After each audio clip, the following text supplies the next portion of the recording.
ਸਤਿ ਸ਼੍ਰੀ ਅਕਾਲ ਜੀ, ਮੈਂ ਹਾਂ ਹਰਜੋਤ ਕੌਰ। ਤੁਸੀਂ ਵੇਖ ਰਹੇ ਹੋ ਪ੍ਰੋਗਰਾਮ ਖਬਰ ਪੜਤਾਲ। ਸਾਡੇ ਨਾਲ ਜੁੜੇ ਹੋਏ ਨੇ ਸੀਨੀਅਰ ਪੱਤਰਕਾਰ ਸੁਰਿੰਦਰ ਡੱਲਾ ਜੀ। ਬਹੁਤ ਬਹੁਤ ਸਵਾਗਤ ਹੈ ਡੱਲਾ ਜੀ, ਸਤਿ ਸ਼੍ਰੀ ਅਕਾਲ। ਸਤਿ ਸ਼੍ਰੀ ਅਕਾਲ ਹਰਜੋਤ ਜੀ, ਬਹੁਤ ਬਹੁਤ ਧੰਨਵਾਦ ਤੁਹਾਡਾ ਵੀ ਔਰ ਦੁਨੀਆ ਭਰ ਦੇ ਪੰਜਾਬੀਆਂ ਦਾ ਵੀ ਬਹੁਤ ਬਹੁਤ ਧੰਨਵਾਦ। ਜੀ ਸੋ ਖਾਸ ਖਬਰਾਂ ਦੀ ਅਗਰ ਅਸੀਂ ਗੱਲ ਕਰੀਏ, ਸਭ ਤੋਂ ਪਹਿਲਾਂ ਤਾਂ ਚਰਚਾ ਜ਼ਰੂਰ ਪ੍ਰੋਗਰਾਮ ਦੇ ਵਿੱਚ ਕਰਾਂਗੇ ਜੋ ਭਰਤ ਭੂਸ਼ਣ ਆਸ਼ੂ ਹੁਣ ਵਿਜੀਲੈਂਸ ਦੀ ਕਸਟਡੀ ਵਿੱਚ ਨੇ, ਕਿਸ ਤਰ੍ਹਾਂ ਦੀ ਕਾਰਵਾਈਆਂ ਹੋ ਸਕਦੀਆਂ ਨੇ। ਦੂਸਰੇ ਪਾਸੇ ਰਵਨੀਤ ਬਿੱਟੂ ਦੇ ਬਿਆਨਾਂ ਨੂੰ ਲੈ ਕੇ ਵੀ ਸਿਆਸਤ ਗਰਮਾਈ ਹੋਈ ਹੈ। ਆਖਿਰ ਕੀ ਕਾਰਨ ਨੇ, ਕੀ ਇਹਨਾਂ ਬਿਆਨਾਂ ਨੂੰ ਕਿਸ ਤਰੀਕੇ ਨਾਲ ਸਮਝਿਆ ਜਾ ਸਕਦਾ ਹੈ, ਚਰਚਾ ਕਰਾਂਗੇ। ਤੇ ਨਾਲ ਦੀ ਨਾਲ ਨਰਿੰਦਰ ਮੋਦੀ ਜਦੋਂ ਨਿਊ ਚੰਡੀਗੜ੍ਹ ਵਿੱਚ ਆਏ, ਨਵਾਂ ਜੋ ਹੈ ਕੈਂਸਰ ਹਸਪਤਾਲ ਦੇਸ਼ ਨੂੰ ਸਮਰਪਿਤ ਕੀਤਾ ਹੈ, ਉਸ ਨੂੰ ਵੀ ਸਮਝਾਂਗੇ। ਤੇ ਸਿੱਧੂ ਮੂਸੇਵਾਲਾ ਦੇ ਘਰ ਜਾ ਕੇ ਬਿਕਰਮ ਮਜੀਠੀਆ ਨੇ ਕਿਹੜੇ ਬਿਆਨ ਦਿੱਤੇ ਨੇ, ਉਸ ਦੀ ਵੀ ਚਰਚਾ ਕਰਾਂਗੇ। ਤੇ ਕੱਲ ਜੋ ਹੈ ਹਿਮਾਚਲ ਪ੍ਰਦੇਸ਼ ਦੇ ਲੋਕਾਂ ਨੂੰ ਦੂਜੀ ਗਰੰਟੀ ਦੇਣ ਜਾ ਰਹੇ ਨੇ ਅਰਵਿੰਦ ਕੇਜਰੀਵਾਲ, ਉਸ ਨੂੰ ਵੀ ਸਮਝਣ ਦੀ ਕੋਸ਼ਿਸ਼ ਕਰਾਂਗੇ। ਸੋ ਜੀ ਡੱਲਾ ਜੀ, ਗੱਲ ਕਰਨਾ ਚਾਹਾਂਗੇ ਸਾਬਕਾ ਮੰਤਰੀ ਭਰਤ ਭੂਸ਼ਣ ਆਸ਼ੂ ਦੀ, ਕਿਉਂਕਿ ਸਾਰੇ ਜਾਣਦੇ ਹਾਂ ਵਿਜੀਲੈਂਸ ਵੱਲੋਂ ਉਹਨਾਂ ਨੂੰ ਗ੍ਰਿਫਤਾਰ ਕਰ ਲਿਆ ਗਿਆ, ਵਿਜੀਲੈਂਸ ਦੀ ਕਸਟਡੀ ਦੇ ਵਿੱਚ ਨੇ। ਸੋ ਪੁੱਛਗਿੱਛ ਦੀ ਅਗਰ ਦਿਸ਼ਾ ਨੂੰ ਸਮਝਣ ਦੀ ਕੋਸ਼ਿਸ਼ ਕਰੀਏ ਤਾਂ ਕਿਸ ਦਿਸ਼ਾ ਵੱਲ ਹੁਣ ਵਿਜੀਲੈਂਸ ਦੀ ਪੁੱਛਗਿੱਛ ਰਹੇਗੀ, ਕੀ ਖਾਸ ਅਪਡੇਟ ਹੈ ਇਸ ਪੂਰੇ ਮਾਮਲੇ ਤੇ? ਦੇਖੋ, ਸਾਨੂੰ ਸਾਰਿਆਂ ਨੂੰ ਪਤਾ ਹੈ ਕਿ ਭਾਰਤ ਭੂਸ਼ਣ ਆਸ਼ੂ ਹੁਣਾਂ ਤੇ ਵੀ ਗੰਭੀਰ ਇਲਜ਼ਾਮ ਨੇ ਜਿਹੜੇ ਵਿਜੀਲੈਂਸ ਬਿਊਰੋ ਹੁਣਾਂ ਨੇ ਲਗਾਏ ਨੇ। ਔਰ ਜਦੋਂ ਭਾਰਤ ਭੂਸ਼ਣ ਆਸ਼ੂ ਹੁਣਾਂ ਨੂੰ ਅਦਾਲਤ ਵਿੱਚ ਪੇਸ਼ ਕੀਤਾ ਗਿਆ ਸੀ ਪਰਸੋਂ, ਤੇ 27 ਅਗਸਤ ਤੱਕ ਦਾ ਉਹਨਾਂ ਦਾ ਪੁਲਿਸ ਰਿਮਾਂਡ, ਵਿਜੀਲੈਂਸ ਦਾ ਰਿਮਾਂਡ ਹੈ ਜਿਹੜਾ ਦਿੱਤਾ ਗਿਆ ਸੀ। ਔਰ ਉਹਦੇ ਨਾਲ ਨਾਲ ਜਿਹੜੇ ਕੰਟਰੈਕਟਰ ਸੀ ਤੇਲੂ ਰਾਮ, ਉਹਨਾਂ ਨੂੰ ਵੀ ਅਗਲੇ 2 ਦਿਨਾਂ ਲਈ ਰਿਮਾਂਡ ਤੇ ਭੇਜਿਆ ਗਿਆ ਸੀ। ਸੋ ਮੈਨੂੰ ਇਹ ਲੱਗਦਾ ਹੈ ਕਿ ਵਿਜੀਲੈਂਸ ਬਿਊਰੋ ਨੇ ਜਾਂਚ ਦਾ ਦਾਇਰਾ ਵਧਾਇਆ ਹੈ, ਕਿਉਂਕਿ ਤੇਲੂ ਰਾਮ ਉਹਨਾਂ ਨੇ ਕਈ ਗੰਭੀਰ ਇਲਜ਼ਾਮ ਨੇ ਜਿਹੜੇ ਲਾਏ ਸੀ। ਉਹਨਾਂ ਨੇ ਇੱਕ ਸਾਬਕਾ ਅਫਸਰ ਆਰ.ਕੇ. ਸਿੰਗਲਾ ਦੇ ਉੱਪਰ ਵੀ ਵੱਡੇ ਗੰਭੀਰ ਇਲਜ਼ਾਮ ਲਾਏ ਸੀ, ਜਿਨ੍ਹਾਂ ਨੂੰ ਪੀਆਰ ਵਾਲੇ ਇੱਕ ਵੱਖਰੇ ਮਾਮਲੇ ਦੇ ਵਿੱਚ, ਪੀਆਰ ਲੈਣ ਕਰਕੇ ਇੱਕ ਵੱਖਰੇ ਮਾਮਲੇ ਦੇ ਵਿੱਚ ਜਿਨ੍ਹਾਂ ਨੂੰ ਪੰਜਾਬ ਸਰਕਾਰ ਵੱਲੋਂ ਬਰਖਾਸਤ ਕੀਤਾ ਗਿਆ। ਤੇਲੂ ਰਾਮ ਜਿਹੜੇ ਠੇਕੇਦਾਰ ਨੇ, ਉਹਨਾਂ ਵੱਲੋਂ ਬੜੇ ਗੰਭੀਰ ਇਲਜ਼ਾਮ ਲਗਾਏ ਗਏ ਸੀ ਆਰ.ਕੇ. ਸਿੰਗਲਾ ਉੱਤੇ ਵੀ ਔਰ ਭਾਰਤ ਭੂਸ਼ਣ ਆਸ਼ੂ ਉੱਤੇ ਵੀ।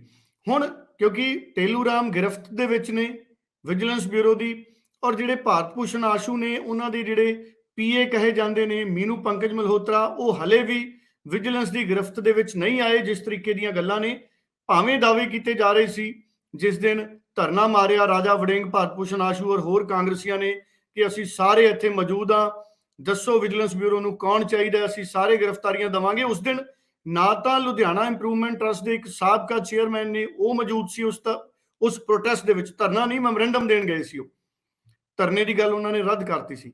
ਇਸੇ ਤਰ੍ਹਾਂ ਮੀਨੂ ਪੰਕਜ ਮਲਹੋਤਰਾ, ਇਹ ਵੀ ਅਗਰ ਉੱਥੇ ਗਏ ਹੁੰਦੇ ਤੇ ਸਰੈਂਡਰ ਇਹਨਾਂ ਨੇ ਕਰ ਦੇਣਾ ਸੀ ਆਪਣੇ ਆਪ ਨੂੰ, ਨਹੀਂ ਕੀਤਾ। ਸੋ ਭਾਰਤ ਭੂਸ਼ਣ ਆਸ਼ੂ ਤਾਂ ਗ੍ਰਿਫਤਾਰ ਕਰ ਲਏ ਗਏ ਵਿਜੀਲੈਂਸ ਬਿਊਰੋ ਵੱਲੋਂ, ਲੇਕਿਨ ਭਾਰਤ ਭੂਸ਼ਣ ਆਸ਼ੂ ਦੇ ਪੀਏ ਕਹੇ ਜਾਣ ਵਾਲੇ ਜਾਂ ਉਹਨਾਂ ਦੇ ਸਾਥੀ ਜਾਂ ਸਮਰਥਕ ਮੀਨੂ ਪੰਕਜ ਮਲਹੋਤਰਾ ਹਲੇ ਤੱਕ ਵੀ ਵਿਜੀਲੈਂਸ ਬਿਊਰੋ ਦੀ ਗਿਰਫਤ ਦੇ ਵਿੱਚ ਨਹੀਂ ਹੈ। ऑफिशियल इन्फॉर्मेशन इस बारे हजे तक कोई नहीं आई। हाँ, पर क्योंकि तेलू राम उन्होंने वड्डे गंभीर इल्जाम लाए सी, इस करके तेलू राम के जिहड़े बयान सी उन्हां बयानां ते उत्ते भी विजिलेंस ब्यूरो भारत भूषण आशू तो पुछगिछ कर रही है। और यह भी पता लग्या कि पूरे पंजाब दे विच भारत भूषण आशू कोलों ही विजिलेंस ब्यूरो के अधिकारी ने जिहड़े पुछ रहे ने कि तुसीं इस पॉलिसी नूं किवें ठीक कह रहे हो, और तुहाडी नज़र दे विच ਜਿਹੜੇ ਇਹ ਇਲਜ਼ਾਮ ਨੇ ਜਿਹੜੇ ਸ਼ਿਕਾਇਤਕਰਤਾ ਨੇ ਦਿੱਤੇ ਨੇ, ਤੁਹਾਡੀ ਨਜ਼ਰ ਦੇ ਵਿੱਚ ਤੁਹਾਡਾ ਪੱਖ ਕੀ ਹੈ? ਸੋ ਜਿਹੜੇ ਠੇਕੇਦਾਰ ਨੇ ਉਹਨਾਂ ਨੇ ਕਈ ਵੱਡੇ ਇਲਜ਼ਾਮ ਲਾਏ ਨੇ, ਉਹਨਾਂ ਨੇ ਸ਼ਿਕਾਇਤ ਦੇ ਵਿੱਚ ਬਹੁਤ ਵੱਡੇ ਇਲਜ਼ਾਮ ਲਾਏ ਨੇ। ਉਹਨਾਂ ਦਾ ਇੱਥੋਂ ਤੱਕ ਵੀ ਕਹਿਣਾ ਹੈ ਕਿ ਜਿਹੜੇ ਆਮ ਠੇਕੇਦਾਰਾਂ ਨੂੰ ਆਮ ਠੇਕੇਦਾਰ ਸਸਤੇ ਮੁੱਲ ਤੇ ਢੁਆ ਢੁਆਈ ਦੇ ਟੈਂਡਰ ਚੱਕਣ ਨੂੰ ਤਿਆਰ ਸੀ, ਲੇਕਿਨ ਸਰਕਾਰ ਨੇ, ਠੇਕੇਦਾਰਾਂ ਦਾ ਇਲਜ਼ਾਮ ਹੈ, ਅਜਿਹੀ ਪਾਲਿਸੀ ਬਣਾਈ ਕਿ ਬਹੁਤ ਸਾਰੇ ਜਿਹੜੇ ਠੇਕੇਦਾਰ ਸੀ ਜਿਹੜੇ ਜਿਨ੍ਹਾਂ ਦੀ ਟਰਨਓਵਰ ਘੱਟ ਸੀ, ਕਿਉਂਕਿ ਸਰਕਾਰ ਨੇ ਵੱਧ ਟਰਨਓਵਰ ਦੀ ਸ਼ਰਤ ਵੀ ਇੱਕ ਲਾਈ ਸੀ।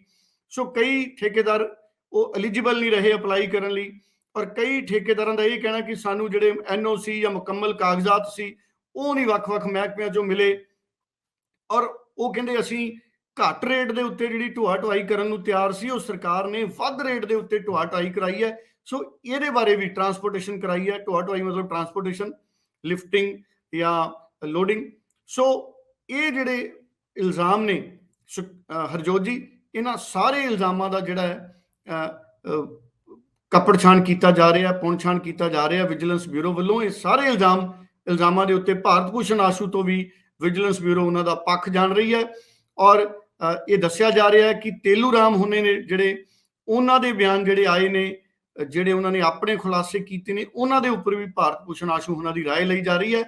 ਔਰ ਇਸ ਦੇ ਨਾਲ ਨਾਲ ਇਹ ਵੀ ਖਬਰਾਂ ਨੇ ਕਿ ਵਿਜੀਲੈਂਸ ਬਿਊਰੋ ਬਿਨਾਂ ਐਲਾਨ ਕੀਤੇ ਸੂਤਰਾਂ ਦੇ ਮੁਤਾਬਕ ਇਸ ਤਰੀਕੇ ਦੀਆਂ ਚਰਚਾਵਾਂ ਨੇ ਕਿ ਪੰਜਾਬ ਵਿਜੀਲੈਂਸ ਬਿਊਰੋ ਵੱਲੋਂ ਇਹ ਵੀ ਪਤਾ ਕੀਤਾ ਜਾ ਰਿਹਾ ਹੈ ਕਿ ਕਿੰਨੀਆਂ ਪ੍ਰਾਪਰਟੀਆਂ ਬਣਾਈਆਂ ਗਈਆਂ ਭਾਰਤ ਭੂਸ਼ਣ ਆਸ਼ੂ ਵੱਲੋਂ ਜਾਂ ਉਹਨਾਂ ਦੇ ਆਮਦਨ ਦੇ ਸਰੋਤ ਕੀ ਸੀ। ਇਹ ਸੂਤਰਾਂ ਦੇ ਹਵਾਲੇ ਦੇ ਨਾਲ ਇਹਦੀ ਅਫੀਸ਼ੀਅਲ ਕਨਫਰਮੇਸ਼ਨ ਨਹੀਂ ਹੈ। ਇਸ ਤਰੀਕੇ ਦੀਆਂ ਜਾਣਕਾਰੀਆਂ ਵੀ ਜੁਟਾਈਆਂ ਜਾ ਰਹੀਆਂ ਨੇ ਕਿਉਂਕਿ ਭਾਰਤ ਭੂਸ਼ਣ ਆਸ਼ੂ ਭਾਰਤ ਦੇ ਪੰਜਾਬ ਦੇ ਸਾਬਕਾ ਮੰਤਰੀ ਰਹੇ ਨੇ, ਇਸ ਕਰਕੇ ਉਹ ਇੱਕ ਤਰੀਕੇ ਨਾਲ ਉਹ ਪੈਨਸ਼ਨ ਲੈਣ ਦੇ ਵੀ ਜਿਹੜੇ ਨੇ ਹੱਕਦਾਰ ਬਣ ਗਏ ਨੇ ਇਸ ਵਾਰ, ਕਿਉਂਕਿ ਉਹ ਸਾਬਕਾ ਵਿਧਾਇਕ ਬਣ ਗਏ ਨੇ। ਜਦੋਂ ਕਿਸੇ ਵਿਧਾਇਕ ਦੀ ਹਾਰ ਹੋ ਜਾਂਦੀ ਹੈ ਤੇ ਪਿਛਲੀ ਟਰਮ ਦੀ ਫਿਰ ਉਹਨਾਂ ਨੂੰ ਪੈਨਸ਼ਨ ਮਿਲਣੀ ਸ਼ੁਰੂ ਹੋ ਜਾਂਦੀ। ਸੋ ਇਸ ਕਰਕੇ ਵਿਜੀਲੈਂਸ ਬਿਊਰੋ ਭਾਰਤ ਭੂਸ਼ਣ ਆਸ਼ੂ ਦੀ ਆਮਦਨ ਔਰ ਉਹਨਾਂ ਦੇ ਸਰੋਤਾਂ ਬਾਰੇ ਵੀ ਜਾਣਕਾਰੀ ਹਾਸਲ ਕਰ ਸਕਦਾ ਹੈ। ਇਹ ਇੱਕ ਬਹੁਤ ਵੱਡੀ ਜਾਣਕਾਰੀ ਹੈ। ਹਾਲਾਂਕਿ ਇਹਦੀ ਅਫੀਸ਼ੀਅਲ ਅਨਾਉਂਸਮੈਂਟ ਕਿਸੇ ਨੇ ਨਹੀਂ ਕੀਤੀ, ਪਰ ਇਹ ਅਧਿਕਾਰ ਖੇਤਰ ਹੈ ਵਿਜੀਲੈਂਸ ਬਿਊਰੋ ਦਾ। ਕਿਸੇ ਵੀ ਸਰਕਾਰੀ ਅਧਿਕਾਰੀ, ਸਰਕਾਰੀ ਕਰਮਚਾਰੀ ਜਾਂ ਕੋਈ ਮੰਤਰੀ ਜਾਂ ਵਿਧਾਇਕ, ਉਹਨਾਂ ਦੇ ਆਮਦਨ ਦੇ ਸਰੋਤਾਂ ਦੀ ਜਾਣਕਾਰੀ ਵੀ ਵਿਜੀਲੈਂਸ ਬਿਊਰੋ ਇਕੱਠੀ ਕਰ ਸਕਦਾ ਹੈ। ਸੋ ਆਉਂਦੇ ਦਿਨਾਂ ਦੇ ਵਿੱਚ ਭਾਰਤ ਭੂਸ਼ਣ ਆਸ਼ੂ ਦੇ ਦੂਜੇ ਸਾਥੀ ਕੀ ਵਿਜੀਲੈਂਸ ਬਿਊਰੋ ਅੱਗੇ ਸਰੈਂਡਰ ਕਰਦੇ ਨੇ ਜਾਂ ਨਹੀਂ ਕਰਦੇ, ਜਾਂ ਉਹਨਾਂ ਨੂੰ ਵਿਜੀਲੈਂਸ ਬਿਊਰੋ ਗ੍ਰਿਫਤਾਰ ਕਰਦੀ ਹੈ, ਇਹਦੇ ਉੱਪਰ ਵੀ ਭਾਰਤ ਭੂਸ਼ਣ ਆਸ਼ੂ ਦਾ ਜਿਹੜਾ ਅਗਲਾ ਰਿਮਾਂਡ ਦਾ ਦੌਰ ਹੈ ਉਹ ਨਿਰਭਰ ਕਰੇਗਾ। ਉਂਝ ਵਿਜੀਲੈਂਸ ਬਿਊਰੋ ਜਦੋਂ 27 ਤਰੀਕ ਨੂੰ ਦੁਬਾਰਾ ਭਾਰਤ ਭੂਸ਼ਣ ਆਸ਼ੂ ਉਹਨਾਂ ਨੂੰ ਪੇਸ਼ ਕਰੇਗੀ ਤਾਂ ਇੱਕ ਵਾਰੀ ਫਿਰ ਰਿਮਾਂਡ ਹੈ ਉਹਨਾਂ ਦਾ ਰਿਮਾਂਡ ਹੈ ਜਿਹੜਾ ਉਹ ਮੰਗਿਆ ਜਾਏਗਾ, ਕਿਉਂਕਿ ਮੈਨੂੰ ਇਹ ਲੱਗਦਾ ਹੈ ਔਰ ਸੂਤਰ ਇਹ ਕਹਿੰਦੇ ਨੇ ਕਿ ਵਿਜੀਲੈਂਸ ਬਿਊਰੋ ਨੂੰ ਲੰਮੇ ਸਮੇਂ ਤੱਕ ਭਾਰਤ ਭੂਸ਼ਣ ਆਸ਼ੂ ਦੀ ਲੋੜ ਇਸ ਮਾਮਲੇ ਦੇ ਵਿੱਚ ਪਏਗੀ, ਕਿਉਂਕਿ ਬਹੁਤ ਪੇਚੀਦਗੀਆਂ ਵਾਲਾ ਇਹ ਮਾਮਲਾ ਹੈ ਔਰ ਵਿਜੀਲੈਂਸ ਬਿਊਰੋ ਦੇ ਅਧਿਕਾਰੀਆਂ ਨੂੰ ਵੀ ਇਹ ਪੂਰਾ ਮਾਮਲਾ ਸਮਝਣ ਨੂੰ ਕਾਫੀ ਸਮਾਂ ਲੱਗਿਆ ਸੀ। ਹਰਜੋਤ ਜੀ, ਸੋ ਹਾਲਾਤਾਂ ਅਸੀਂ ਮਿਲੇ ਨਹੀਂ ਆਸ਼ੂ ਜੀ ਨੂੰ, ਇਸ ਕਰਕੇ ਤੁਹਾਨੂੰ ਹਾਲਾਤਾਂ ਬਾਰੇ ਨਹੀਂ ਦੱਸ ਸਕਦੇ। ਪਰ ਜਿਹੜਾ ਸਾਡਾ ਵਿਅਕਤੀ ਹੈ ਉਹ ਬੱਬਰ ਸ਼ੇਰ ਹੈ। ਆਪਦੀ ਆਪ ਪੁਲਿਸ ਦੇ ਅੱਗੇ ਪੇਸ਼ ਹੋਣਾ, ਹਾਲਾਂਕਿ ਐਂਟੀਸਪੇਟਰੀ ਬੇਲ ਵਾਸਤੇ ਹਰ ਵਿਅਕਤੀ ਦਾ ਹੱਕ ਹੈ, ਸੰਵਿਧਾਨਕ ਹੈ, ਜਾ ਸਕਦੇ ਸੀ, ਲੇਕਿਨ ਉਹਨਾਂ ਨੇ ਕਿਹਾ ਕਿ ਅਗਰ ਕੋਈ ਮੇਰੇ ਖਿਲਾਫ ਸ਼ਿਕਾਇਤ ਹੈ ਜਾਂ ਮੈਂ ਕਿਤੇ ਲੋੜੀਂਦਾ ਹਾਂ ਤਾਂ ਮੈਂ ਖੁਦ ਪੇਸ਼ ਹੋਵਾਂਗਾ। ਉਹ ਖੁਦ ਗਏ ਵਿਜੀਲੈਂਸ ਆਫਿਸ, ਠੀਕ ਹੈ, ਬੇਸ਼ੱਕ ਉਹਨਾਂ ਨੇ ਸਟੋਰੀ ਰਚਨ ਦੇ ਮਾਰਿਆਂ ਨੇ ਉਸ ਤੋਂ ਬਾਅਦ ਘਰੋਂ ਆ ਕੇ ਉਹਨਾਂ ਨੂੰ ਜਾਂ ਸੈਲੂਨ ਤੋਂ ਫੜਿਆ ਗਿਆ।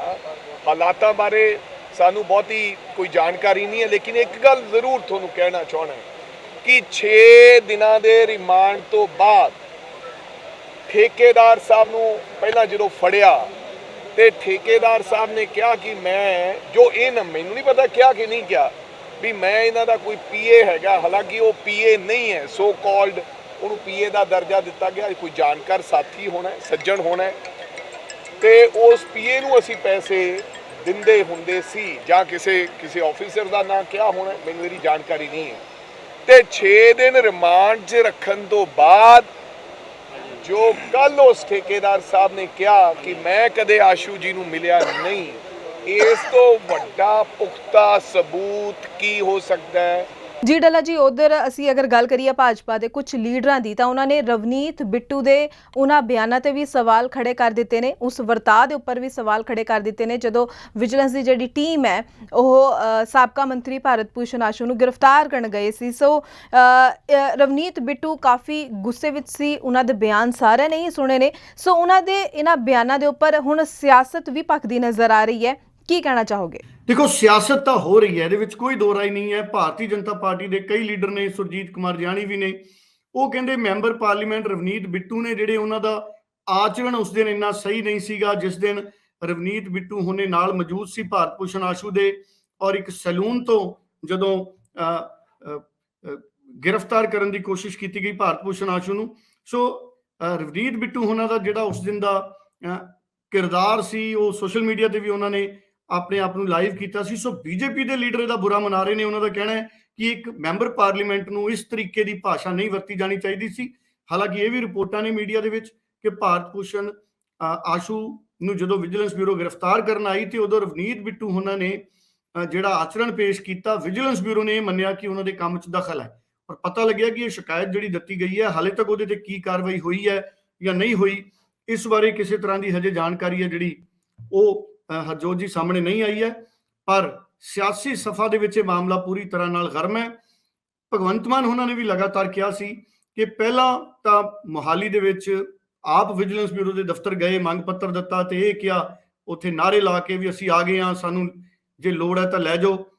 ਤੇ ਭਗਵੰਤ ਮਾਨ ਨੇ ਤੰਜ ਕੱਸਿਆ ਸੀ ਕਿ ਜਦੋਂ ਅਸੀਂ ਗ੍ਰਿਫਤਾਰ ਕਰ ਲਿਆ ਤੇ ਫਿਰ ਰੌਲਾ ਵੀ ਪਾ ਰਹੇ ਨੇ ਕਾਂਗਰਸੀ। ਸੋ ਇਹ ਭਗਵੰਤ ਮਾਨ ਉਹਨਾਂ ਦਾ ਸੰਕੇਤਕ ਇਸ ਤਰੀਕੇ ਦਾ ਜਿਹੜਾ ਬਿਆਨ ਸੀ। ਪਰ ਇਸ ਮਾਮਲੇ ਤੇ ਸਿਆਸਤ ਹੈ ਜਿਹੜੀ ਉਹ ਖੂਬ ਹੋ ਰਹੀ ਹੈ ਔਰ ਆਉਂਦੇ ਦਿਨਾਂ ਦੇ ਵਿੱਚ ਇਹ ਮਾਮਲਾ ਹੋਰ ਸੁਰਖੀਆਂ ਫੜੂਗਾ।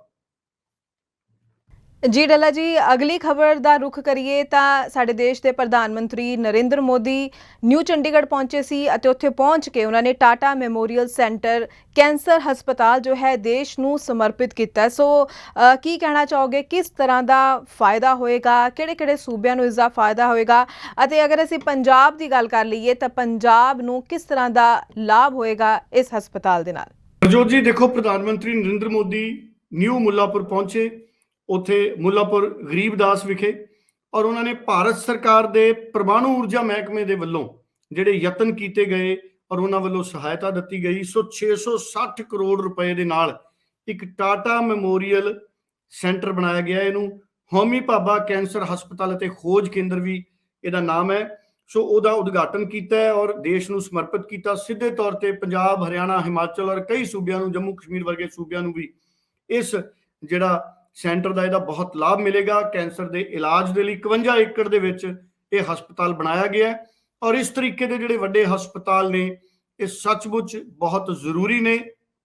ਸੋ ਮੈਨੂੰ ਲੱਗਦਾ ਹੈ ਕਿ ਇਹਦਾ ਬਹੁਤ ਫਾਇਦਾ ਭਵਿੱਖ ਦੇ ਵਿੱਚ ਸਦੀਆਂ ਤੱਕ ਸਾਡੀਆਂ ਜਨਰੇਸ਼ਨਾਂ ਨੂੰ ਰਹੂਗਾ। ਔਰ ਮੈਂ ਇਹ ਵੀ ਦੱਸ ਦਵਾਂ ਕਿ 2013 ਨੂੰ ਭਾਰਤ ਦੇ ਸਾਬਕਾ ਪ੍ਰਧਾਨ ਮੰਤਰੀ ਡਾਕਟਰ ਮਨਮੋਹਨ ਸਿੰਘ ਉਹਨਾਂ ਨੇ ਇਹਦਾ ਨੀਂਹ ਪੱਥਰ ਰੱਖਿਆ ਸੀ ਔਰ ਉਦੋਂ ਉਹਨਾਂ ਨੇ ਫੈਸਲਾ ਕੀਤਾ ਸੀ, 30 ਦਸੰਬਰ 2013 ਨੂੰ ਨੀਂਹ ਪੱਥਰ ਰੱਖਿਆ ਸੀ।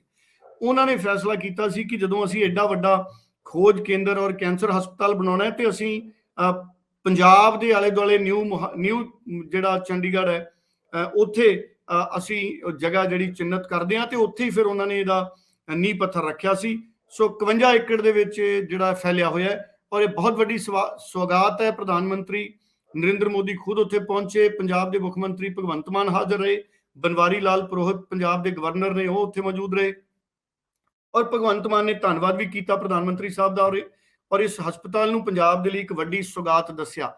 ਔਰ ਪ੍ਰਧਾਨ ਮੰਤਰੀ ਹੈਲੀਕਾਪਟਰ ਦੇ ਵਿੱਚ ਆਏ ਸੀ ਔਰ ਇਹਦੇ ਨਾਲ ਜਿਹੜਾ ਸਮਾਗਮ ਹੈ ਇਹ ਬਹੁਤ ਸੁਚਾਰੂ ਰੂਪ ਦੇ ਨਾਲ ਚੱਲਿਆ। ਪਰ ਟ੍ਰੈਫਿਕ ਦੇ ਆਮ ਲੋਕ ਨੇ ਜਿਹੜੇ ਉਹਨਾਂ ਨੂੰ ਵੱਡੀਆਂ ਟ੍ਰੈਫਿਕ ਦਾ ਸਾਹਮਣਾ ਕਰਨਾ ਪਿਆ ਕਿਉਂਕਿ ਸੁਰੱਖਿਆ ਦੇ ਜ਼ਿਆਦਾ ਬੰਦੋਬਸਤ ਕੀਤੇ ਗਏ ਸੀ।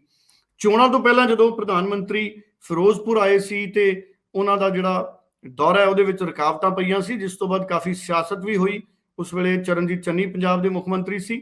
ਪਰ ਕੱਲ ਸੁਰੱਖਿਆ ਦੇ ਬਹੁਤ ਵੱਡੇ ਇੰਤਜ਼ਾਮ ਕੀਤੇ ਗਏ ਸੀ, ਜਿਸ ਕਰਕੇ ਆਮ ਲੋਕਾਂ ਨੂੰ ਚੰਡੀਗੜ੍ਹ ਔਰ ਮੋਹਾਲੀ ਦੇ ਆਲੇ ਦੁਆਲੇ ਦੇ ਕਈ ਲੋਕਾਂ ਨੂੰ ਕਈ ਸੜਕਾਂ ਦੇ ਜਿਹੜੇ आवाजाही और जाम का सामना करना पड़ा।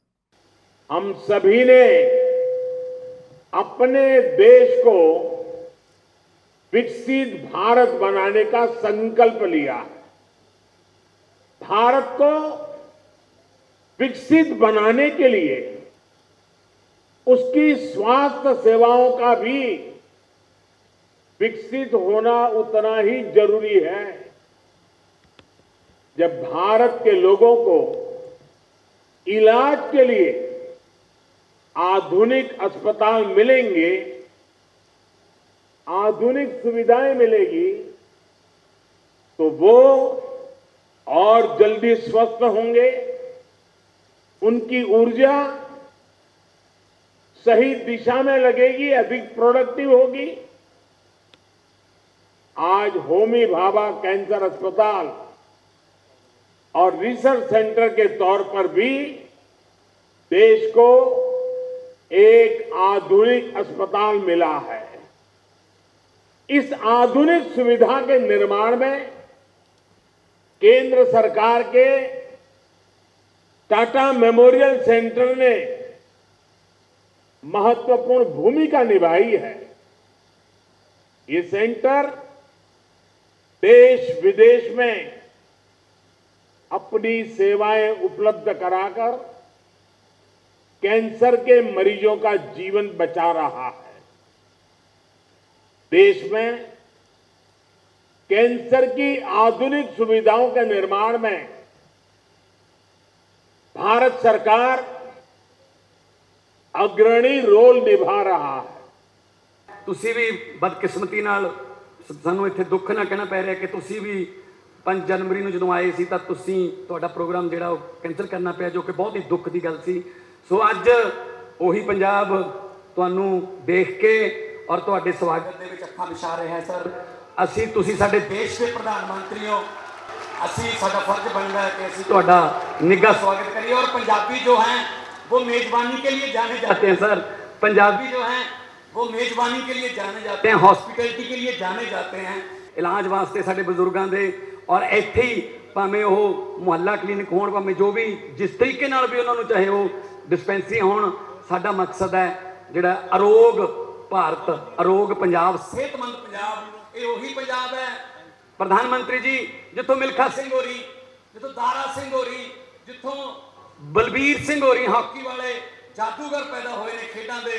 ਇਹ ਉਹੀ ਪੰਜਾਬ ਹੈ। ਨਰਿੰਦਰ ਮੋਦੀ ਜੀ ਦਾ ਇੱਥੇ ਆਉਣ ਤੇ ਅਸੀਂ ਸਵਾਗਤ, ਲੇਕਿਨ ਮੇਰੀ ਬੇਨਤੀ ਹੈ, ਮਾਨ ਸਾਹਿਬ ਨੂੰ ਵੀ ਬੇਨਤੀ ਹੈ, ਮੁੱਖ ਮੰਤਰੀ ਸਾਹਿਬ ਨੂੰ, ਮੋਦੀ ਸਾਹਿਬ ਨੂੰ ਵੀ ਬੇਨਤੀ ਹੈ। ਅੱਜ ਇਸ਼ਤਿਹਾਰ ਵੀ ਉਹਨਾਂ ਨੇ ਲੱਗਿਆ ਅਖਬਾਰਾਂ ਦੇ ਵਿੱਚ, ਇਹ ਨਾਲ ਕਿਤੇ ਜੇ ਡਾਕਟਰ ਮਨਮੋਹਨ ਸਿੰਘ ਜੀ ਦੀ ਫੋਟੋ ਲੱਗ ਜਾਂਦੀ ਤਾਂ ਬਹੁਤ ਵੱਡੀ ਗੱਲ ਹੋਣੀ ਸੀ। ਇਹ ਜਿਹੜਾ ਕੈਂਸਰ ਹਸਪੀਟਲ ਦੀ ਮੁੱਲਾਂਪੁਰ 'ਚ ਜਿਹੜੀ ਸ਼ੁਰੂਆਤ ਹੈ, ਉਹ ਡਾਕਟਰ ਮਨਮੋਹਨ ਸਿੰਘ ਇਸ ਪੰਜਾਬ ਦੀ ਮਿੱਟੀ ਦਾ ਉਹ ਜੰਪਲ, ਪੰਜਾਬ ਦਾ ਉਹ ਸਪੂਤ ਜਿਹਨੂੰ ਪੂਰੀ ਦੁਨੀਆ ਯਾਦ ਕਰਦੀ ਹੈ, ਜਿਹਨੂੰ ਵਿਸ਼ਵ 'ਚ ਬੈਠੇ ਚਾਹੇ ਉਹ ਓਬਾਮਾ ਹੈ, ਚਾਹੇ ਕੋਈ ਹੋਰ ਹੈ, ਉਹ ਲੋਕ ਯਾਦ ਕਰਦੇ ਆ ਕਿ ਅਗਰ ਹਿੰਦੁਸਤਾਨ ਨੂੰ ਆਰਥਿਕ ਸੰਕਟ 'ਚੋਂ, ਜਦੋਂ ਸਾਰੀ ਦੁਨੀਆ ਸੰਕਟ ਦੇ ਵਿੱਚ ਸੀ, ਤੇ ਇੱਕ ਵਿਅਕਤੀ ਨੇ, ਡਾਕਟਰ ਮਨਮੋਹਨ ਸਿੰਘ ਜੀ ਨੇ ਆਰਥਿਕ ਸੰਕਟ 'ਚੋਂ ਕੱਢਿਆ।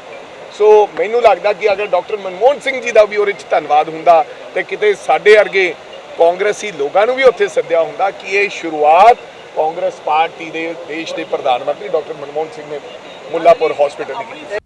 जी डला जी, उधर बिक्रम मजीठिया जो है सिद्धू मूसेवाला के घर पहुंचे सी, काफ़ी गल्लां उन्होंने उत्थे जो है साझियां कीतियां। सो इस मौके ते उन्होंने जेल विच राजोआणा का भी जिक्र किया ते उन्होंने कहा कि वो सिद्धू मूसेवाला की मौत ते काफ़ी दुखी रहे। सो होर की गल्लां कीतियां, की खुलासे किए बिक्रम मजीठिया ने जदों सिद्धू मूसेवाला के घर पहुंचे? देखो, शुभदीप सिंह सिद्धू मूसेवाले के घर बिक्रम सिंह मजीठिया गए और उन्होंने उन्होंने माता पिता के नाल मुलाकात की, उन्होंने पुत की बेवकती मौत ते दुख का प्रगटावा किया। बेवकती मौत हुई, सिद्धू मूसेवाला का कतल होया, सानू सारिआं नूं पता है। और बिक्रम सिंह मजीठी ने यह भी कहा कि जदों मैं जेल दे विच सी और उस वेले उन्होंने ये भी दस्सिया कि किवें जेल दे विच उन्हां दे नाल बलवंत सिंह राजोआणा भी दुखी होए। सो बिक्रम सिंह मजीठिया का कहना सी कि बलवंत सिंह राजोआणा और मैं आप बिक्रम मजीठिया मुताबिक असी दुखी रहे उत्थे जेल दे विच। सो इस तरीके दे नाल नहीं होना चाहिए सी। सो उन्होंने परिवार दे नाल दुख का प्रगटावा किया ते भगवंत मान सरकार तो इंसाफ की मंग भी की। और साफ तौर पर बिक्रम सिंह मजीठिया जदों दे जेल आए ने, सो वो कई उन्हां थावां ते अपनी हाज़री लवा रहे हैं जिथे हाज़री लाउणी जरूरी हुंदी है। सो दुख के मौके सारे लीडर ही सिद्धू मूसेवाला के घर गए सी। सो बिक्रम मजीठिया भी हुण उत्थे पहुंचे। जी डल्ला जी, उधर कल जो है हिमाचल प्रदेश में दूजी गारंटी देन जा रहे हैं अरविंद केजरीवाल ते उन्हां दे नाल पंजाब दे मुख मंत्री भगवंत मान अते दिल्ली दे डिप्टी सीएम मनीष सिसोदिया भी जाणगे। सो हिमाचल विच जो है मौजूद रहणगे। किवें वेखदे हो आम आदमी पार्टी दे इस हिमाचल दौरे नूं? देखो, अज हिमाचल प्रदेश दे विच भगवंत मान जाणगे, अरविंद केजरीवाल जाणगे, मनीष सिसोदिया जाणगे। चोणां दे मद्देनज़र बहुत तेज़ी दे नाल चोण प्रचार है जिहड़ा आम आदमी पार्टी दे लीडरां वल्लों कीता जा रहा है। सो गुजरात लई भी एक लाइव रैली का प्रबंध किया सी अरविंद केजरीवाल होना दे लई। सो हुण हिमाचल प्रदेश जा रहे हैं और हर जगह के उत्ते आम आदमी पार्टी वालों सेहत का मॉडल, सिक्ख्या का मॉडल रखा जा रहा है। हिमाचल प्रदेश के विच अरविंद केजरीवाल दूजी गारंटी देणगे। अज वो किहड़ी गारंटी होएगी, अज उहदे ते खुलासा होएगा। पर वो लगातार ये कह रहे हैं हिमाचल प्रदेश के लोगों को भी कि तुसीं पंजाब तो पुछो कि लोगों के बिल किवें घट आउण लग गए, पंजाब तो पुछो महल्ला क्लीनिक शुरू हो गए। हालांकि प्रधानमंत्री नरेंद्र मोदी ने जिहड़ा हस्पताल खोलिया है, मैनूं लगदा है उन्हां दे सामने महल्ला क्लीनिक ने जिहड़े वो बहुत ਵੱਡੇ ਪ੍ਰੋਜੈਕਟ नहीं है। पर हाँ, अहमियत उन्हां दी भी है क्योंकि गरीब लोगों को उत्थे भी मुफ्त सहूलतां मिलदियां ने। पर सवाल ये भी है कि डिस्पेंसरियां दे विच इलाज क्यों नहीं है, जबकि डिस्पेंसरियां दा मकसद यही सी जिहड़ियां साडे महल्लियां दे विच भी बणीਆਂ होईयां ने, सो ब्लॉक पद्धर ते भी बणीਆਂ ने। सो डिस्पेंसरियां दे विच भी प्रबंध ਆਮ ਆਦਮੀ ਪਾਰਟੀ ਦੀ ਸਰਕਾਰ ਨੂੰ ਕਰਨੇ ਚਾਹੀਦੇ ਨੇ। ਇਹ ਨਹੀਂ ਕਿ ਜਿਹੜੇ ਸੇਵਾ ਕੇਂਦਰ ਸੀ ਉਹਨਾਂ ਦੇ ਵਿੱਚ ਆਪਾਂ ਮੁਹੱਲਾ ਕਲੀਨਿਕ ਖੋਲ੍ਹ ਦਈਏ ਤੇ ਜਿਹੜੀਆਂ ਡਿਸਪੈਂਸਰੀਆਂ ਨੇ ਉਹ ਖਾਲੀ ਰਹਿ ਜਾਣ ਜਾਂ ਉੱਥੇ ਇਲਾਜ ਨਾ ਹੋਵੇ, ਉੱਥੇ ਉਪਚਾਰ ਨਾ ਹੋਵੇ। ਸੋ ਸਮੂਹਿਕ ਵਿਕਾਸ, ਜਿਹੜਾ ਮੁਕੰਮਲ ਵਿਕਾਸ ਹੋਣਾ ਬਹੁਤ ਜ਼ਿਆਦਾ ਜ਼ਰੂਰੀ ਹੁੰਦਾ ਸੂਬੇ ਦੇ ਵਿੱਚ। ਸੋ ਇਸ ਕਰਕੇ ਉਸ ਪਾਸੇ ਆਉਂਦੇ ਦਿਨਾਂ ਦੇ ਵਿੱਚ ਜ਼ਰੂਰ ਭਗਵੰਤ ਮਾਨ ਦੀ ਸਰਕਾਰ ਨੂੰ ਧਿਆਨ ਦੇਣਾ ਪਊਗਾ। ਪਰ ਦੂਜੇ ਪਾਸੇ ਸਿਆਸਤ ਵੀ ਗਰਮ ਹੈ ਹਰਜੋਤ ਜੀ। ਸੰਜੇ ਸਿੰਘ ਨੇ ਫਿਰ ਦਿੱਲੀ ਦੇ ਵਿੱਚ ਪ੍ਰੈਸ ਕਾਨਫਰੰਸ ਕੀਤੀ। ਉਹਨਾਂ ਨੇ ਇਹ ਕਿਹਾ ਕਿ ਕੇਂਦਰ ਸਰਕਾਰ, ਭਾਜਪਾ ਸਰਕਾਰ ਆਮ ਆਦਮੀ ਪਾਰਟੀ ਦੀ ਦਿੱਲੀ ਦੀ ਸਰਕਾਰ ਨੂੰ ਤੋੜਨਾ ਚਾਹੁੰਦੀ ਹੈ। ਉਹਨਾਂ ਨੇ ਇਲਜ਼ਾਮ ਲਾਏ ਕਿ ਕਰੋੜਾਂ ਰੁਪਏ ਦੇ ਵਿੱਚ ਵਿਧਾਇਕਾਂ ਨੂੰ ਖਰੀਦਣ ਦੀ ਕੋਸ਼ਿਸ਼ ਕੀਤੀ ਗਈ ਸੀ। ਇਹ ਸਿਆਸੀ ਇਲਜ਼ਾਮਬਾਜ਼ੀਆਂ ਬਹੁਤ ਚੱਲਦੀਆਂ ਨੇ। ਔਰ ਦੂਜੇ ਪਾਸੇ ਬੀਜੇਪੀ ਦੇ ਲੀਡਰ ਲਗਾਤਾਰ ਪ੍ਰੈਸ ਕਾਨਫਰੰਸਾਂ ਕਰ ਰਹੇ ਨੇ। ਉਹ ਕਹਿੰਦੇ ਅਸੀਂ ਆਮ ਆਦਮੀ ਪਾਰਟੀ ਤੋਂ ਜਵਾਬ ਮੰਗ ਰਹੇ ਹਾਂ ਕਿ ਤੁਹਾਡੀ ਨਵੀਂ ਐਕਸਾਈਜ਼ ਪਾਲਿਸੀ ਤੁਸੀਂ ਵਾਪਸ ਕਿਉਂ ਲਈ। ਨਵੀਂ ਐਕਸਾਈਜ਼ ਪਾਲਿਸੀ ਦੇ ਵਿੱਚ ਜਿਹੜਾ ਰੈਵਨਿਊ ਹੈ, ਜਿਹੜਾ ਮਾਲੀਆ ਹੈ, ਉਹ ਸਰਕਾਰ ਨੂੰ ਕਿਉਂ ਘਟਿਆ। ਉਹਨਾਂ ਦਾ ਇਹ ਕਹਿਣਾ ਕਿ ਨਵੀਂ ਐਕਸਾਈਜ਼ ਪਾਲਿਸੀ ਦੇ ਵਿੱਚ ਰੈਵਨਿਊ ਘਟ ਗਿਆ, ਜਦਕਿ ਜਿਹੜੀ ਬਿਕਵਾਲੀ ਹੋਈ ਹੈ, ਜਿਹੜਾ ਕਾਰੋਬਾਰ ਹੋਇਆ ਸ਼ਰਾਬ ਦਾ, ਉਹ ਕਾਫੀ ਜ਼ਿਆਦਾ ਹੋਇਆ ਹੈ। ਸੋ ਆਮ ਆਦਮੀ ਪਾਰਟੀ ਦੀ ਸ਼ਰਾਬ ਪਾਲਿਸੀ ਤੇ ਲਗਾਤਾਰ ਭਾਰਤੀ ਜਨਤਾ ਪਾਰਟੀ ਵੱਲੋਂ ਤੰਜ ਕੱਸਿਆ ਜਾ ਰਿਹਾ ਹੈ ਔਰ ਮਨੀਸ਼ ਸਿਸੋਦੀਆ ਦੇ ਉੱਤੇ ਕੇਸ ਵੀ ਦਰਜ ਕੀਤਾ ਗਿਆ। ਹਾਲਾਂਕਿ ਆਮ ਆਦਮੀ ਪਾਰਟੀ ਪੂਰੇ ਦੇਸ਼ 'ਚ ਇਹੀ ਕਹਿ ਰਹੀ ਹੈ ਕਿ ਸੀਬੀਆਈ ਵੱਲੋਂ ਇਸ ਕਰਕੇ ਛਾਪੇ ਮਾਰੇ ਗਏ ਨੇ ਸ਼ਰਾਬ ਦੇ ਕਾਰੋਬਾਰ ਤੇ ਕਿਉਂਕਿ ਬੀਜੇਪੀ ਨੇ, ਕੇਂਦਰ ਸਰਕਾਰ ਨੇ ਛਾਪੇ ਮਰਵਾਏ ਨੇ।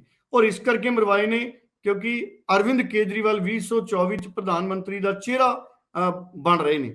ਸੋ ਇਹ ਦਾਅਵਾ ਹੈ ਆਮ ਆਦਮੀ ਪਾਰਟੀ ਦੇ ਲੀਡਰਾਂ ਦਾ ਕਿ ਇਸ ਕਰਕੇ ਛਾਪੇ ਮਾਰੇ ਜਾ ਰਹੇ ਨੇ। ਬੀਜੇਪੀ ਚਿੰਤਤ ਹੈ ਕਿ ਕਿਤੇ ਅਰਵਿੰਦ ਕੇਜਰੀਵਾਲ ਨਰਿੰਦਰ ਮੋਦੀ ਉਹਨਾਂ ਨੂੰ ਵੱਡੀ ਚੁਣੌਤੀ ਨਾ ਦੇਣ। ਸੋ ਇਸ ਤਰੀਕੇ ਦੇ ਜਿਹੜੇ ਤਰਕ ਨੇ। ਜੀ ਡੱਲਾ ਜੀ, ਅਖੀਰ ਦੇ ਵਿੱਚ ਕੋਈ ਹੋਰ ਖਾਸ ਖਬਰ ਜਿਸ ਦੇ ਉੱਪਰ ਮੈਂ ਸਵਾਲ ਕਰ ਨਹੀਂ ਸਕੀ ਹੋਵਾਂਗੀ ਤਾਂ ਮੈਂ ਜ਼ਰੂਰ ਚਾਹਾਂਗੀ ਉਸ ਖਾਸ ਖਬਰ ਦੇ ਉੱਪਰ ਵੀ ਟਿੱਪਣੀ ਤੁਸੀਂ ਜ਼ਰੂਰ ਕਰੋ ਤਾਂ ਕਿ ਦਰਸ਼ਕਾਂ ਤੱਕ ਅਸੀਂ ਸਾਰੀਆਂ ਖਬਰਾਂ ਦਾ ਵੇਰਵਾ ਪਹੁੰਚਾ ਸਕੀਏ। ਇੱਕ ਹੋਰ ਵੱਡੀ ਖਬਰ ਬਿਲਕੁਲ ਹਰਜੋਤ ਜੀ ਮੈਂ ਦੱਸਣਾ ਚਾਹੂੰਗਾ, ਜਿਵੇਂ ਤੁਸੀਂ ਪੁੱਛਿਆ ਹੈ ਕਿ ਕਿਹੜੀ ਖਬਰ ਤੇ ਤੁਸੀਂ ਗੱਲ ਰੱਖਣੀ ਚਾਹੋਗੇ। ਕੇਂਦਰ ਸਰਕਾਰ ਨੇ, ਗ੍ਰਹਿ ਮੰਤਰਾਲੇ ਨੇ ਪੰਜਾਬ ਸਰਕਾਰ ਨੂੰ ਚਿੱਠੀ ਲਿਖੀ ਹੈ ਔਰ ਉਹਨਾਂ ਨੇ ਖਦਸ਼ਾ ਪ੍ਰਗਟ ਕੀਤਾ ਹੈ ਕਿ ਪੰਜਾਬ ਦੇ ਵਿੱਚ ਗੈਂਗਵਾਰ ਹੋ ਸਕਦੀ ਹੈ। ਸਾਨੂੰ ਪਤਾ ਹੈ ਪੰਜਾਬ ਦੇ ਵਿੱਚ ਕਈ ਜਿਹੜੇ ਗੈਂਗ ਨੇ ਉਹ ਸਰਗਰਮ ਨੇ ਔਰ ਗੈਂਗਸਟਰ ਪਿਛਲੇ ਸਮਿਆਂ ਦੇ ਵਿੱਚ ਕਈ ਜਿਹੜੇ ਨੇ ਉਹ ਪੁਲਿਸ ਦੇ ਨਾਲ ਮੁਕਾਬਲਿਆਂ ਦੇ ਵਿੱਚ ਵੀ ਦੁਨੀਆ ਤੋਂ ਗਏ ਨੇ।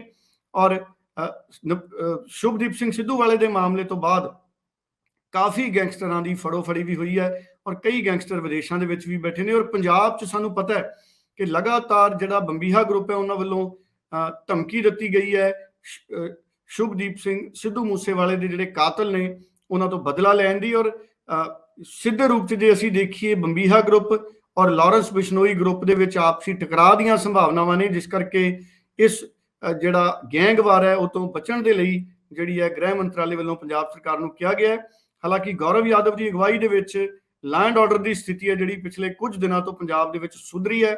ਪੰਜਾਬ ਦੀ ਪੁਲਿਸ ਸੜਕਾਂ ਤੇ ਹੈ, ਪਿੰਡ ਪਿੰਡ ਗਲੀ ਗਲੀ ਹੈ। ਸੋ ਸਰਗਰਮੀ ਪੰਜਾਬ ਪੁਲਿਸ ਦੀ ਵਧੀ ਹੈ, ਇੰਟੈਲੀਜੈਂਸ ਦੀ ਸਰਗਰਮੀ ਵਧੀ ਹੈ, ਜਿਹਦੇ ਕਰਕੇ ਕਿਤੇ ਨਾ ਕਿਤੇ ਮਾਹੌਲ ਪੰਜਾਬ ਦੇ ਵਿੱਚ ਸੁਖਾਵਾਂ ਬਣਿਆ। ਸੋ ਮੈਨੂੰ ਇਹ ਲੱਗਦਾ ਹੈ ਕਿ ਇਸ ਗੈਂਗਵਾਰ ਦੀ ਜਿਹੜਾ ਮਸ਼ਵਰਾ ਆਇਆ ਕੇਂਦਰ ਸਰਕਾਰ ਵੱਲੋਂ ਗੰਭੀਰਤਾ ਦੇ ਨਾਲ ਪੰਜਾਬ ਸਰਕਾਰ ਇਹਨੂੰ ਲਊ। ਸੋ ਬਹੁਤ-ਬਹੁਤ ਧੰਨਵਾਦ ਡੱਲਾ ਜੀ ਤੁਹਾਡਾ ਕਿ ਤੁਸੀਂ ਸਾਰੀਆਂ ਖਬਰਾਂ ਦੇ ਉੱਪਰ ਪੂਰੀ ਜਾਣਕਾਰੀ, ਖਬਰਾਂ ਦੀ ਪੜਤਾਲ ਕਰਕੇ ਸਹੀ ਜਾਣਕਾਰੀ ਜੋ ਹੈ ਦਰਸ਼ਕਾਂ ਤੱਕ ਪਹੁੰਚਾਈ ਹੈ। ਦਰਸ਼ਕਾਂ ਦਾ ਵੀ ਧੰਨਵਾਦ ਕਰਦੇ ਹਾਂ ਜੋ ਹਮੇਸ਼ਾ ਪ੍ਰੋਗਰਾਮ ਦੇ ਨਾਲ ਜੁੜਦੇ ਨੇ, ਆਪਣੇ ਸੁਝਾਅ ਸਾਡੇ ਨਾਲ ਕਮੈਂਟਸ ਦੇ ਜ਼ਰੀਏ ਸਾਂਝੇ ਕਰਦੇ ਨੇ। ਤੇ ਇਸ ਦੇ ਨਾਲ ਹੀ ਹੁਣ ਮੈਨੂੰ ਯਾਨੀ ਕਿ ਹਰਜੋਤ ਕੌਰ ਨੂੰ ਵੀ ਦਿਓ ਜੀ ਇਜਾਜ਼ਤ। ਧੰਨਵਾਦ। ਬਹੁਤ ਬਹੁਤ ਧੰਨਵਾਦ ਹਰਜੋਤ ਜੀ, ਬਹੁਤ ਧੰਨਵਾਦ।